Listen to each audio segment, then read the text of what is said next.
एकड़ में फैला हुआ आश्रम है और जो कुछ भी कमियां इस शिविर में हमें व्यवस्था में दिखाई दी वो अगली बार नहीं दोहराई जाएगी, उसको सुधार दिया जाएगा। तो जाते वक्त आप अपना फीडबैक जरूर दीजिए रमेश जी को कि इसको हम कैसे और सुंदर कर सकते हैं। जाने के पहले आप रमेश जी को मिल लें और आपके मन में जो भी हो, हमारा घर है ये, उनको बुरा नहीं लगेगा। आप खुलकर कहिए कि यहाँ ये सब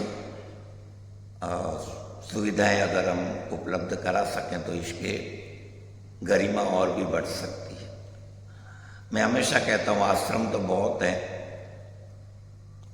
हमारे पास सच्चे साधक नहीं है, सच्चे शिविरार्थी नहीं है। हमारे पास जो मित्र हैं वो पिकनिक मूड में आते हैं, वीकेंड मनाने आते हैं, मित्रों के साथ गपशप करने आते हैं, रिलैक्स होने आते हैं और सबसे हिलने मिलने आते हैं।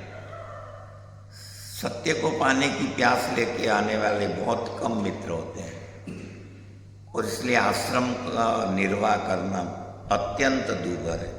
वो तो जो करेगा वही जानेगा। तो स्वामी ध्यान आधार जो मधुकान जी को मैं बहुत हृदय से साधुवाद देता हूँ, मेरी प्रसन्नता व्यक्त करता हूँ। और मैंने तो यहाँ बहुत एंजॉय किया ये 4 दिन, बहुत मस्ती लूटी। आप सब लोग प्यारे हैं, आपके साथ बहुत अच्छा सा शेयरिंग हुआ। ठंड थोड़ी ज़्यादा रही लेकिन इतनी नहीं थी कि हम बीमार पड़ जाएं। और जाते जाते एक अत्यंत भावगीत सुनते हैं, माँ कुसुम का, अमृतसर वाली माँ जिसका मैंने जिक्र किया था। उन्होंने एक बहुत प्यारा भजन लिखा है, आपका महफिल में आना, मुझे अत्यंत प्रिय है। तो इसको श्रवण ध्यान बनाएं, सिर्फ 4 मिनट का है।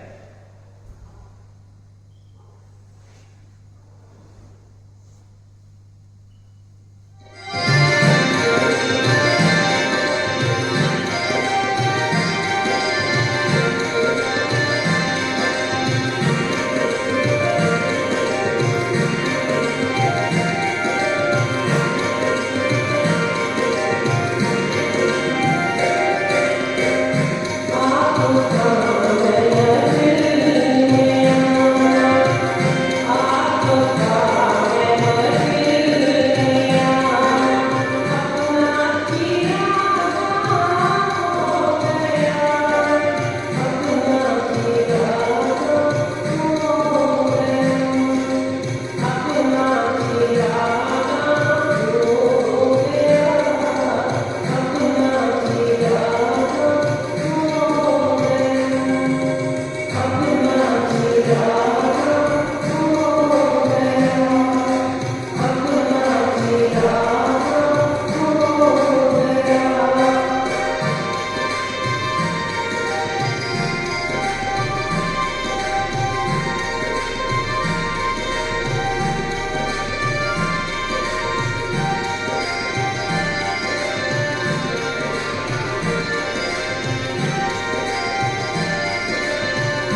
पहले ही, ये भजन के पहले आपकी चर्चा हुई और मैंने कहा कि आश्रम का निर्माण करना अत्यंत दूभर है, अत्यंत कठिन है। खोल देना तो ठीक है, लेकिन उसको सुचारू रूप से संचालित करना बहुत बड़ी चैलेंज है। मैं स्वामी जी को मेरी ओर से शुभकामनाएं देता हूँ। ओशो के आशीष उन पर बरसते रहें, उनका हौसला बरकरार रहे और कितनी भी कठिनाइयाँ आएँ, कितनी भी अग्नि परीक्षा देनी पड़े, आपको एक लक्ष्य रखना है कि मैं इसे बहुत ही सुचारू ढंग से, नियमित रूप से, दीर्घकालीन अपनी सेवा देता रहूँगा, अपनी ऊर्जा देता रहूँगा और मैं उज्जवल भविष्य की कामना भी करता हूँ और ओशो की ओर से आश्वासन भी देता हूँ कि भविष्य का ये बहुत बड़ा तीर्थ बनेगा।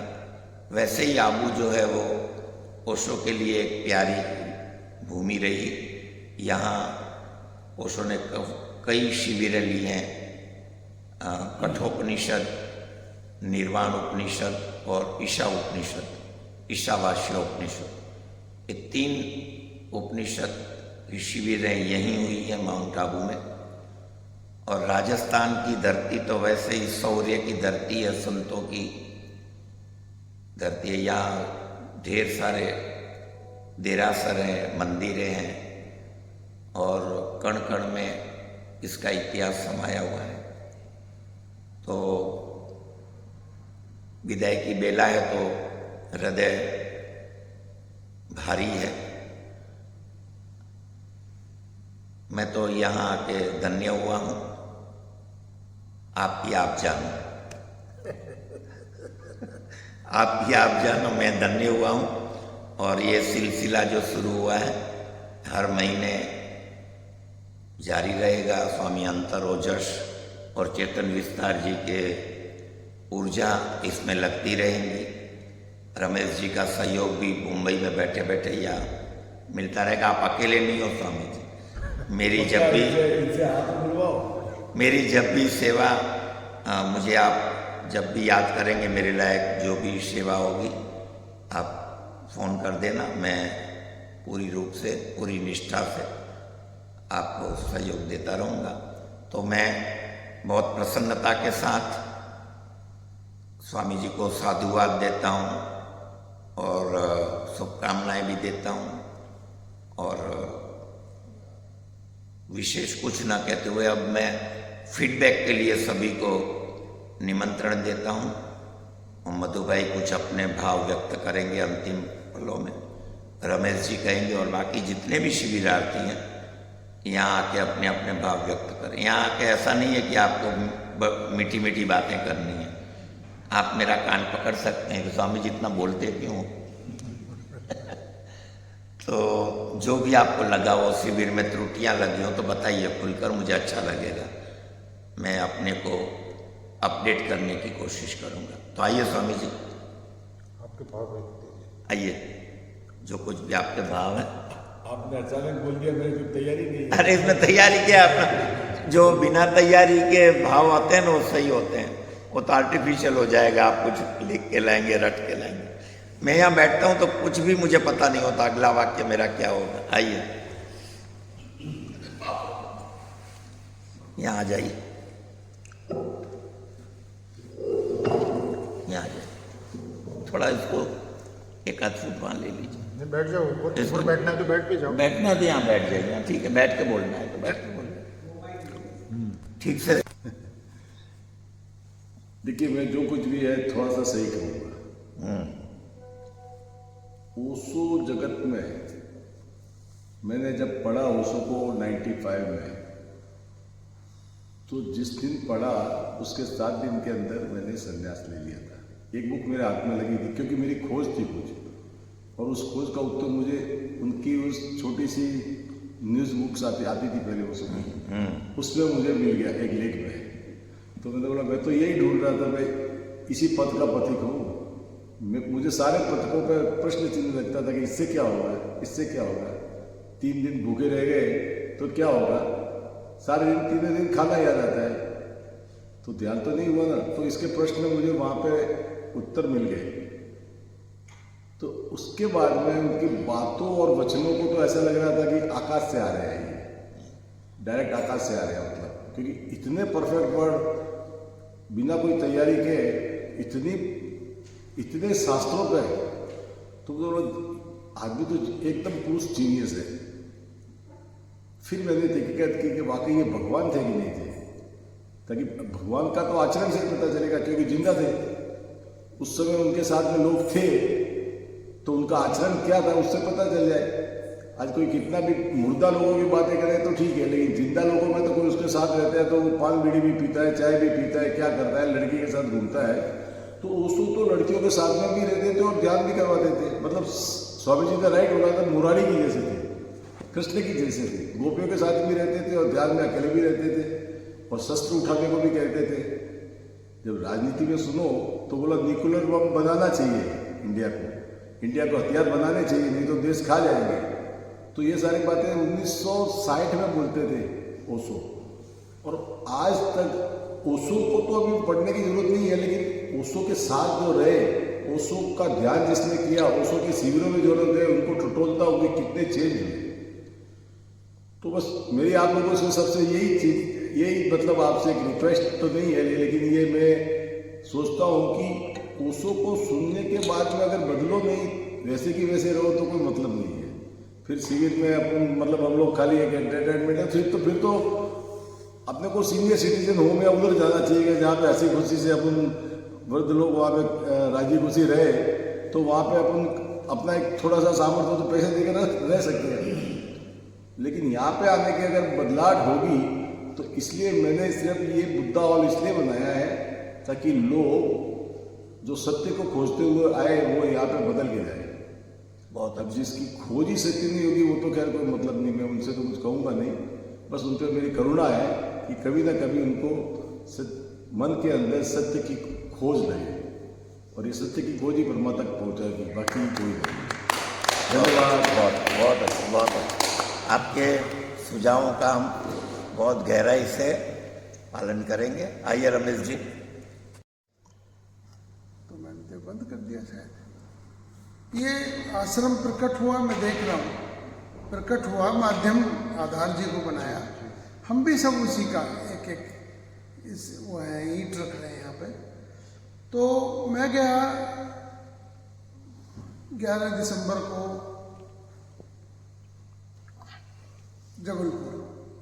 जबलपुर मोलसरी पे भी पहुंचा, जबलपुर योगेश भवन भी पहुंचा। जबलपुर जाने पे मैं फिर उनके जन्म स्थान गाडरवाड़ा भी पहुंचा, और ये मैं पहुंचा हूँ 98 के बाद, अब 27 साल बाद। और 27 साल पहले जब मैं पहुंचा था तो मैं बच्चा था, नया संन्यास लिया था।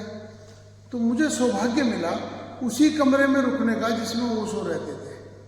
वाह, मैं एक नाइट वहाँ गुजारी, बहुत बढ़िया, एक नाइट गुजारी। और डिमेरिट्स पे नहीं जा रहा, मेरिट्स ये थी कि उसने कहा कि 6 नंबर में रुकोगे क्या, खाली है जो वो चलाने वाला, मैं सिर्फ 6 नंबर में रुकेंगे, ये भी ध्यान रखना। तो मैं रुका जी, मुझे ऊर्जा का खूब एहसास भी है। तो वहाँ से मैं चला गया फिर रसा दीदी के पास, शैलेंद्र जी की 5 साल बड़ी दीदी जो है रसा दीदी, उनसे मिला। आपको जो मैंने वो दी है किताब, उस पर ऊपर रसा दीदी ने मुझको समर्पण किया है। उन्होंने मुझे खाने पीने को चिवड़ा वगैरह दे दिया, ये भैया को दे दियो। जिस दिन गाजियाबाद उतरा अगले दिन उनको भैया को देने चला गया। भैया ने बहुत सम्मान करा मेरा, बेहद। मैंने कहा स्वामी जी बैठ जाऊँ, बोले हाँ बराबर में बैठ जाऊँ, ऐसे सब। तो मेरे जो शब्द थे, मैं अपनी सत्य अनुभूति और आज का सत्य, मैंने स्वामी जी से कहा जी मेरे अंदर बहुत पुरानी ऊर्जा है, मुझे 250 ज़्यादा कैंपों का भी अनुभव है, आने जाने का, आयोजन का, संचालन का, फिर भी मैं एक जीवित कम्युन का हिस्सा बनना चाहता हूँ, प्रीफरेबली ओशो फ्रेगरेंस का। बोले नहीं, आप जाके आबू धाम संभाल लो, ये उनके आदेश है। और मेरे दृष्टि में मैंने जो 6-7 नाम लिए थे, एक नाम मैं भूल गया, स्वामी शैलेंद्र सरस्वती भी अगर एनलाइटेंड नहीं है तो कोई भी नहीं है।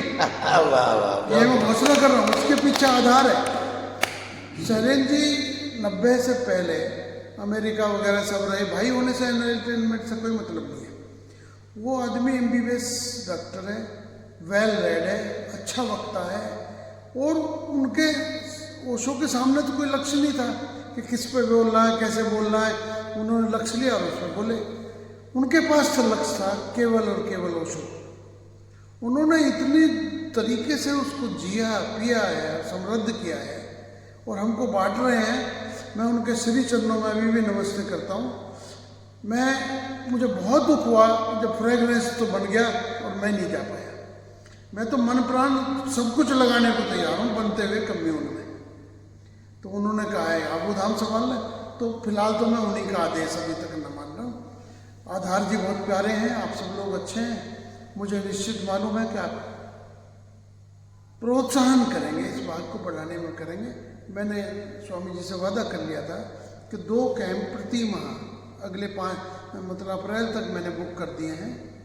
उसमें कुछ विषमताएं हैं, वो मैं अलग से बताऊंगा।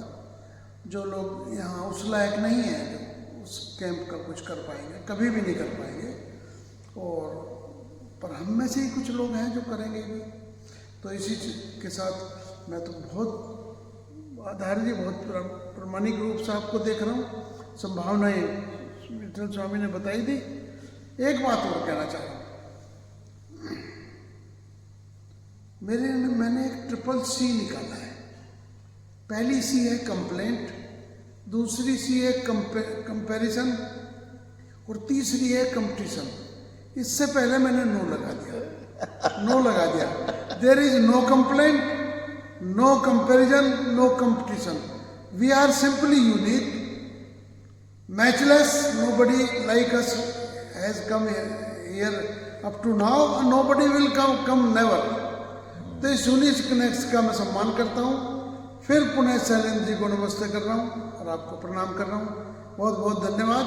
पूछेंगे तो मैं कुछ भी बता दूंगा, सत्य बोलता हूँ, कोई दिक्कत नहीं। बहुत अच्छा, बहुत अच्छा।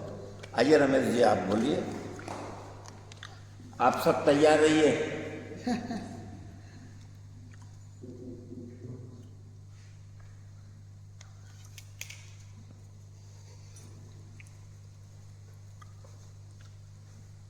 स्वामी विट्ठल जी को प्रणाम, हमारे मधुकांत जी जैन ध्यान आधार को प्रणाम, और सभी साधकों, सभी माताओं को प्रणाम।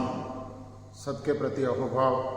आज तो चमत्कार हो गए, समापन के टाइम पे स्वामी जी उपलब्ध हो गए। इतना बिजी शेड्यूल में भी अचानक आ गए। तो क्योंकि आज रेडीमेड पानी पूरी है, अरे सबकी प्रिय है। हाँ, और बड़ा पाव है, गदगद है।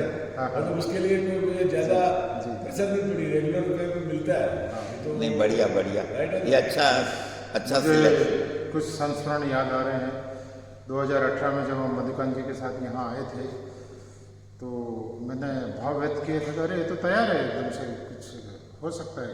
नहीं बोले, मैं इसको है ना एकदम नंबर A1 बनाऊंगा, उसके बाद शुरू करेंगे करके। वाह वाह। और अभी हम लोग जब जून में भी आए थे तो यहाँ कच्चा ये दलगढ़ था, कुछ भी नहीं, अच्छा, कुछ भी नहीं था। और देखो 6 महीने में एकदम से बिल्कुल ताजमहल बन गया है। ताज बिल्कुल बढ़िया है, बहुत सुंदर है, बहुत 35 फीट हाइट है इसकी। और देखिए मार्बल लगा हुआ है, एकदम से मार्बल सुंदर लगी है, हुई है। पूरा आश्रम सुंदर है जी। और अभी ये पूरा साउंड जो गूंज रही है उसके लिए भी कुछ किया जाएगा। और आप सब टाइम निकाल के पहले शिविर के जो सहभागी बने, ये इतिहास गवाह बनेगा एकदम से कि हम इसके पहले शिविरार्थी हम थे, ये इतिहास बनेगा। तो आप सबके प्रति अहोभाव। कम शब्दों में बस मैं समापन करता हूँ, और सब अपना उद्देश्य दे के जाइए। धन्यवाद। आइए सभी को धन्यवाद। स्वामी जी आइए, आपसे प्रारंभ करते हैं। 2 मिनट।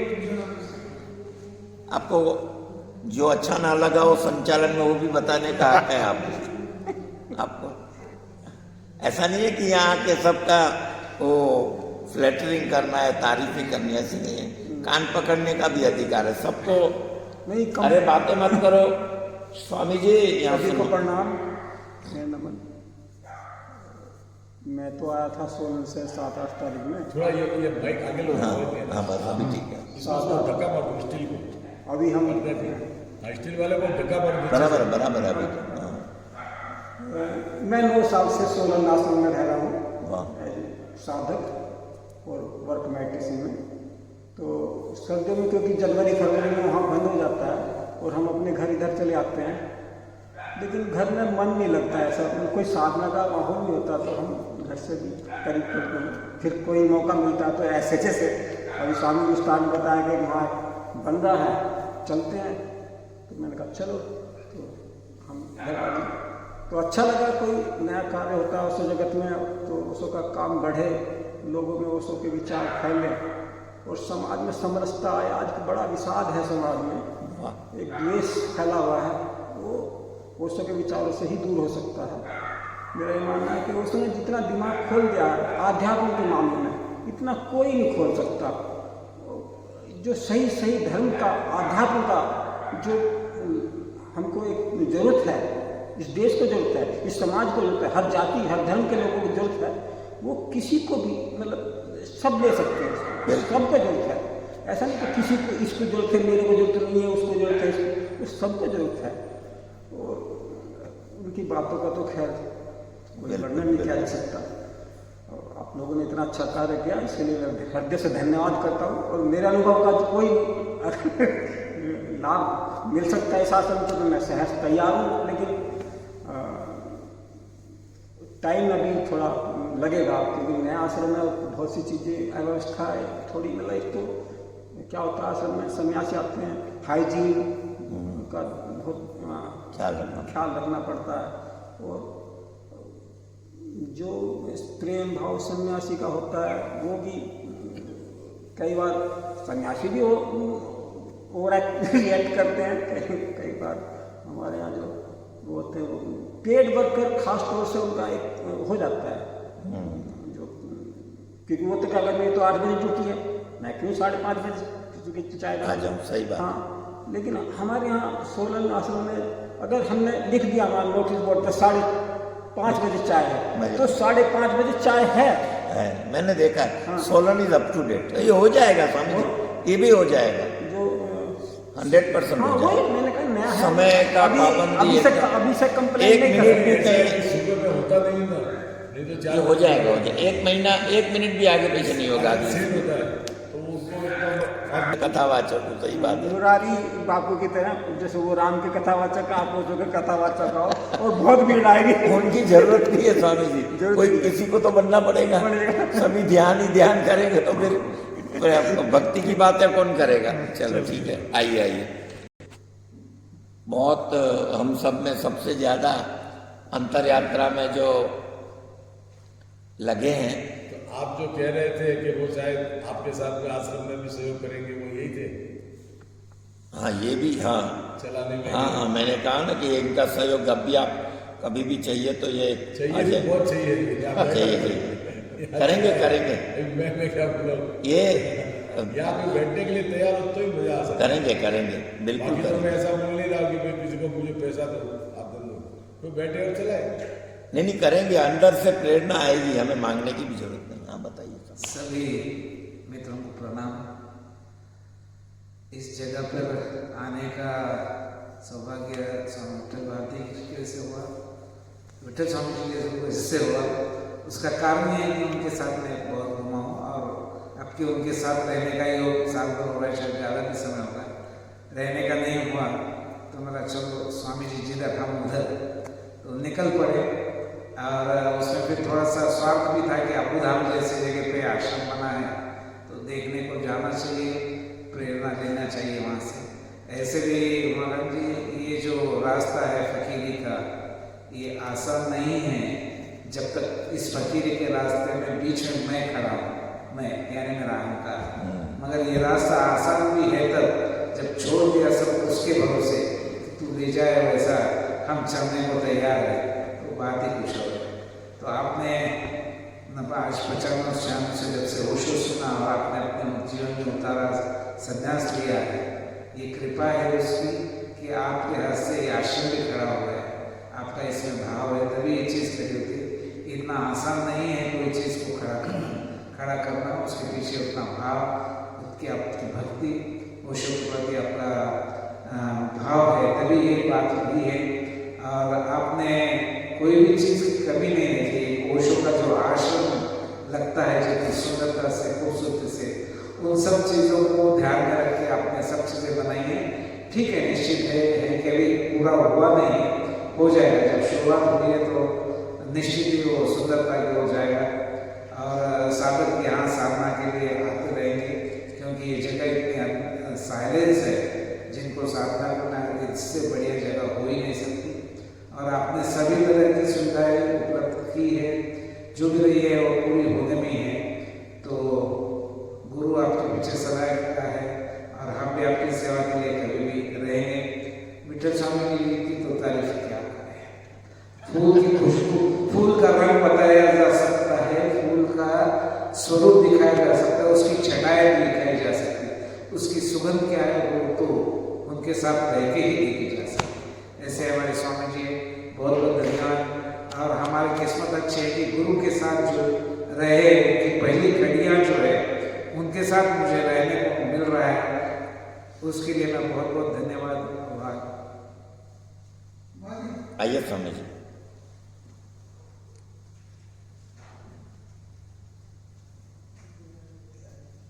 बैठिए।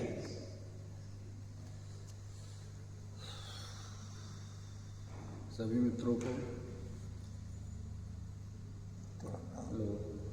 जी बिल्कुल बोलिए। सभी मित्रों को, स्वामी जी को, आधार जी को, सबको जय भगवान।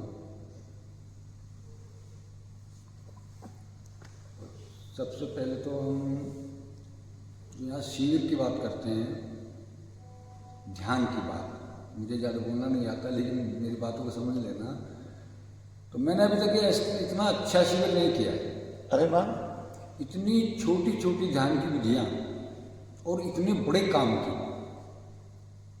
तो मैं कहता हूँ कि इनका, स्वामी जी का, सभी को एक शिविर जरूर करना चाहिए। सभी मित्रों से मेरा आग्रह है कि कम से कम एक बार एक शिविर जो है ना स्वामी जी का जरूर करें। और आधार जी के बाद दर्जनों नौकर इनके पास, लेकिन ये ऐसे खड़े रहे जैसे कहते हैं ना कि एक पैर पे खड़े रहते हैं। बिल्कुल, इतने सेवा भाव में थे, दौड़ करके दर्जनों नौकर के रोज प्रसाद ले आते थे हमारे लिए। बहुत बड़ी बात है, स्वयं लेके आते थे, बहुत बड़ी बात है। बहुत तो बस ज़्यादा सब नहीं है मेरे बहुत पास। बहुत आभार आभार। आओ भाई, आओ। ये भी बहुत गहरे साधक हैं, ओशो से कम जुड़े हैं। उनके कोई उत्तराखंड में नाथुराम जी हैं, उनसे बहुत गहराई से जुड़े हुए हैं।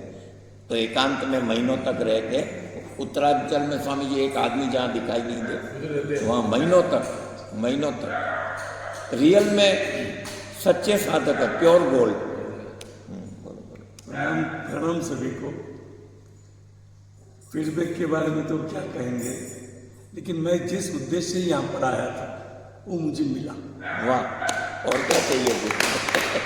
स्वामी जी के प्रवचन और जो सभी ने जो पढ़ाया, जो भी सिखाया, सही में मेरे काम में आएगा ये मुझे पता है। वाह। वैसे 18 साल पहले मैंने ओशो जी को सुना था अष्टोत्तर गीता के माध्यम से। तब से इच्छा थी कभी न कभी हम कनेक्ट हो जाएंगे, और इस शुभ घड़ी आ गई, हम आ गए यहाँ पर। बहुत अच्छा लगा। और विठल स्वामी सही में अद्भुत है आपकी वाणी। ये सिर्फ अच्छा लगाने के लिए नहीं बोल रहा हूँ, या अनुभव से बोल रहा हूँ। मैं अनुभव से बोल रहा हूँ। बहुत अच्छा एक्सप्लेनेशन आपका है, वो गरम गरम शेरे की तरह अंदर उतर जाता है, समझ में आ जाता है सही में। बाकी फीडबैक में तो कहूँगा कि मैं जो उद्देश्य आज मुझे मिल गया, बाकी कंप्लेन करना मूर्खता है। वाह वाह, बहुत सही बात। लेकिन मधुकांत जी को मैं एक बात कहूँगा, अगली शिविर में पूरा समय निकाल के आप रहना यहाँ पर। हाँ, सब सही हो जाएगा, अपने आप सही हो जाएगा। आपको है ना, मैं भी कहता हूँ इनकी बात से, आपको पूरा दिन मरून रोब में रहना है। जब शिविर हो, अगली शिविर में बिल्कुल मरून रोब और वाइट रोब, और आपको हर सेशन में पूर्ण रूपेण मौजूद रहना है। तो कार्य आप इस तरह से सौंप दीजिए, पूरे सौंप दीजिए लोगों को। आपकी उपस्थिति से बिल्कुल एनर्जी बदल जाएगी। ने क्या कहाँ से लाना, मैं उनके साथ में रहता हूँ कि ढूंढ के। अच्छा, मतलब चेंज भी होता रहे, काम करना पड़ता है। अगली सीट में तो अगर इनको लड़कों को मालूम पड़ गया है बस कैसे कहाँ से लाना। हाँ, बस मैं बॉम्बे रहूँगा तो भी वही होगा। आपकी उपस्थिति शिविर में होनी चाहिए। हाँ, बहुत अच्छा चलो, रहा। बढ़िया, बहुत धन्यवाद। अभी कौन है? आओ मलवी का बन्ने बहनों अभी जाओ। ये विठल स्वामी थे सच्ची।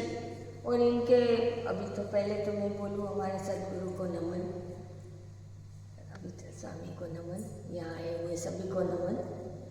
मैं पहले ही दिन में मैंने संन्यास लिया, सभी ने मुझे बताया कि आप लो सुभाष भाई। तभी कर्नाटक से हस्बैंड एंड वाइफ आए थे, डॉक्टर थे, बहुत छोटे थे। तभी इन्होंने संचालन किया था, पनवेल में गए थे, झोला वो। तभी मैंने पहली बार, ऐसे मुझे मालूम ही नहीं था, क्योंकि पहले हम पढ़ते थे यंग एज में, तभी इनके बारे में सब ऐसा सब बोलते थे। तभी जोश होता है ना, सब बोलते हैं तो हम भी उसके साथ में वो गाड़ी अपनी रवा की तरह बोलने लगते। यहाँ पे आके पहले तो आपको धन्यवाद। कोई कंप्लेन नहीं रही, पहली बार आपने शुरू किया तो कोई कंप्लेन नहीं। ऐसे देखा जाए तो सब सहूलत चाहिए, गाड़ी भी चाहिए जाने के लिए, आने के लिए गाड़ी चाहिए, पंखा चाहिए, एसी चाहिए। अभी तो पंखे की खैर जरूरत नहीं है, लेकिन ये मच्छरदानी नहीं है। अगर कंप्लेन करो तो बहुत सारी चीज़ निकलती है, लेकिन बेसिक में खाना पीना अपने पर्सनली भी ध्यान रखा, सबको पूछा, आपका बड़प्पन। एक पाटीदार जी सही में सेवक बोलते हैं ना, सच्चे सेवक। और स्वामी जी के बारे में वो बोलते हैं ना कि आईने के सामने हाथ कंगन को आईना, हाथ कंगन को आईना। इनका नॉलेज, आप लेडीज लोगों ने आके हमको तालिबानी होने से बचाया। नहीं, अब मैं एक बात बोलूँ, मैं बहुत हल्ला गुल्ला करती हूँ, ऐसा अच्छा लगता है, लेकिन मैं एक बात बोलूँ, वो गुरु होते हैं जो ऐसा एकदम नटखट नहीं, एकदम गया गुजरा जो शिष्य है, शिष्य नहीं बोलते पहले तो, गया गुजरा कोई आता है उसको भी साधक बना दे, तभी मैं मानूं। बाकी तो सभी तो ऐसे ही रहेंगे। कोई उसमें से 1000 निकलते हैं, स्वामी जी ने बराबर बोला था, 1000 चलते हैं, उसमें से 100 कोई अच्छे से निकलता है, 100 में से कोई 10 ऐसे निकलते हैं, और उसमें से एक ही रतन बाहर निकलता है, ऐसा है। तो उसमें से एक रतन निकले तो भी सार्थक है। और दूसरा तो मैं स्वामी जी एक पूछना चाहती थी, लेकिन मैं सिकुड़ गई। ये हम इतना ध्यान करते, ये ध्यान करते, किसी में भी अहंकार नहीं जाता है। अहंकार विसर्जित होना मीन्स कैसे पता चलता है? विनम्रता और अहंकार में बहुत पतली रेखा है, तो कभी कभी पता नहीं चलता है, खुद में अहंकार आ जाता है या विनम्रता आती है, वो पता नहीं चलता है। इन पे छोड़ दो सब। हाँ, ये वो ले खींच लेंगे अहंकार। सही। और आज मैंने अहंकार का पिघलता हुआ एक रूप देखा, स्वामी जी चैतन्य विस्तार। सच्ची में मैं खुद बोलती हूँ, आज सुबह में उन्होंने वो रखा था कीर्तन ध्यान। हम लोग उठ भी गए, नहीं उठने वाले उठ भी गए, फिर देखा, पानी पिया, ये चाय थोड़ा लेट हो गया था आज, और हमारा वो जो रूटीन होता है ना, अभी तक वो नहीं पहुँचे, तो देखा कि वो चाय पिए। मेरी सिस्टर आके देखी, वो बोलते बेचारे अकेले बैठे, कोई नहीं है, अकेले बैठे। और फिर भी उसने दूसरा प्रवचन के टाइम आए, उसने भी लिया एक से, उसकी मुंह पे जरा भी कोई भाव नहीं, कोई कंप्लेन नहीं, हमारे प्रति कोई ऐसे वो भी भाव नहीं। सच्ची सरल आपको नमन। आपने शेर व शायरी सुना के माहौल को जो हल्का फुल्का किया, उसके लिए धन्यवाद। चलो इंदिरा माँ, समय हो गया है, 9 बज गए। आओ माँ। सभी मित्रों को प्रणाम और खास करके मैं इनकी माफ़ी मांगती हूँ। इनको बहुत परेशान किया। अकेली थी मैं तो कैसे आना कुछ समझ में नहीं आता था। इनको इतना फ़ोन किया कि डिस्टर्ब हो गए। कोई डिस्टर्ब नहीं हुए। तो इसके लिए इनकी माफ़ी मांगती हूँ। ये क्या अपना मोबाइल से रिकॉर्डिंग होता है ना, इसलिए वो फोन थोड़ा सा, बाकी कोई परेशानी नहीं है। और आपने तो बहुत अच्छा, इतना अच्छा बनाया था, हम उसमें से क्या निकालें, कुछ नहीं निकाल सकते। बहुत ही अच्छा, अकेले आने की हिम्मत भी हो गई। अचानक वो कैंसिल हो गए ना सब, उनके साथ ही आने वाली थी। वो 8 लोगों के साथ ये थी, तो वो गिर गए, लेकिन इन्होंने फिर भी यहाँ बहुत अकेले नहीं अभी वो तो जाने का है, जाने का साथ में है, आने का साथ में नहीं, ये तो सूरत से आने वाली थी और मैं आने का नासिक से आने वाली थी। अभी जाने का ही है इनका। हाँ बोलो। तो इनको बहुत परेशान किया, इसलिए इनकी माफी मांगती हूँ। कोई परेशानी नहीं। आप आगे स्वामी ने इतने छोटे ध्यान इतने अच्छे बताए, बहुत काम के बताए, बहुत मजा आ गया। इनका बातों सुन के हमको अच्छा लगता था। ध्यान करने से वो उनको सुनना अच्छा लगता था। इंदिरा माँ देश विदेश घूमती है बहुत। अमेरिका कितनी बार गई? अरे अमेरिका जाके कमा के आती है। अरे तुम यहाँ अमेरिका जाके कमा सकते हो, इतना एड्रेस नहीं ढूंढ सकती हो?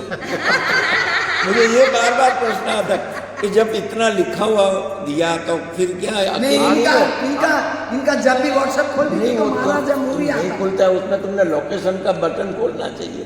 तुम्हें पता नहीं ना वो लोकेशन का। मैं ज्यादा मोबाइल देखती वही, इसीलिए मोबाइल में ज्यादा किसी को बोलना था। वो क्या है कि उसमें लोकेशन का बटन खोलना पड़ता है, ऐप खोलनी पड़ती है, तो तुरंत लगता है।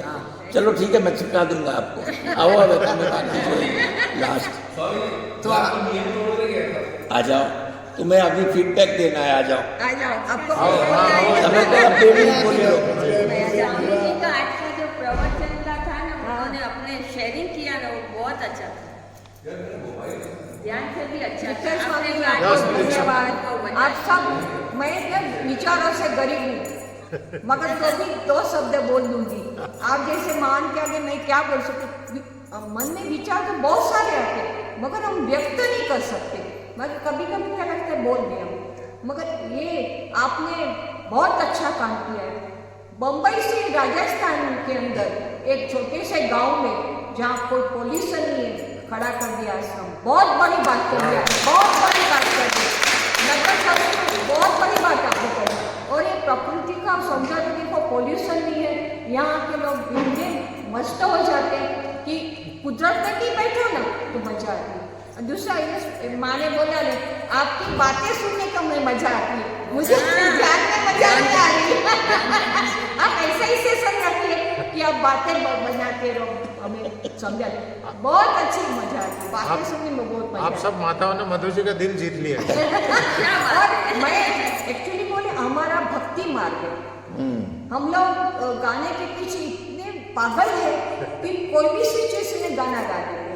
मगर इसलिए मैं बोलती हूँ कि हमें ध्यान से ज्यादा आपकी बातों में बहुत इंटरेस्ट है। आप बातें हमें बताते रहो, पहले की क्या बातें थी, आपने कैसे गुजारे दोस्तों के साथ दिन। नहीं, और लोगों को क्योंकि आपको बहुत सारे मैसेज मिले वो अच्छा लगता है। और ये सब स्वामी जी के आगे हमको कुछ नहीं है। मगर कभी 2 शब्द बोल दिए, प्रेम बांटते रहो, आगे बढ़ते रहो। वो सब का संदेश यही है, प्रेम बांटो बस। आइए, कहाँ गए? आइए, थैंक यू। अरे अंतरोजस कहाँ गए स्वामी जी? चलो अभी इतना कोऑपरेटिव, इतना मेरा ख्याल रखा है बहुत। मधु जी के स्टाफ से दिनेश जी, कोई चीज मैं कहूँ तो तुरंत 2 मिनट में हो जाए। बहुत अच्छा काम किया है। बोलिए दिनेश जी। स्वामी जी को प्रणाम करता हूँ और सभी स्वामियों को प्रणाम करता हूँ और मधुकांत जी को भी सत नमन करता हूँ।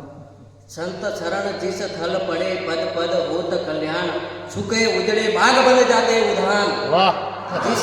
जिस जगह पे संतों का पग पड़ जाता है तो उस जगह पे नेगेटिव एनर्जी तो चली जाती है, तो उसमें तो कोई है ही नहीं। बाकी तो वो तो उनकी सिंप्लिसिटी और उनके वो क्वालिटी और प्योरिटी, उसकी मैं कोई बात ही नहीं कर सकता हूँ।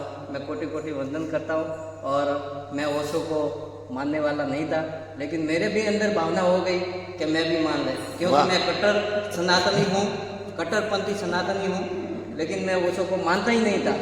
कि भाई चलो अपने को क्या लेना देना, मेरे भगवान भी इतने हैं। तो आज एक लेकिन आपका भाव तो 6 माला लाया हूँ। और उन प्रभु का भाव समझ के मेरे अंदर भी भावना है कि मैं भी उनको नमन कर सकता हूँ। करे उनकी प्रेम प्रार्थना करूँ नहीं, लेकिन नमन तो कर सकता हूँ। बहुत अच्छा, चलो मधु जी को एक स्वामी मिल गया स्टाफ में। नहीं आप आपकी छत्र छाया में बस बस बस स्वामी जी इनका ख्याल रखिए, बहुत प्यारा बंदा है। मैं आपका नियम तोड़ने गया था आपके दरबार रूम में, क्यों? मगर नियम टूटे ही नहीं आज। मैं गया था सनसेट देखने। आइए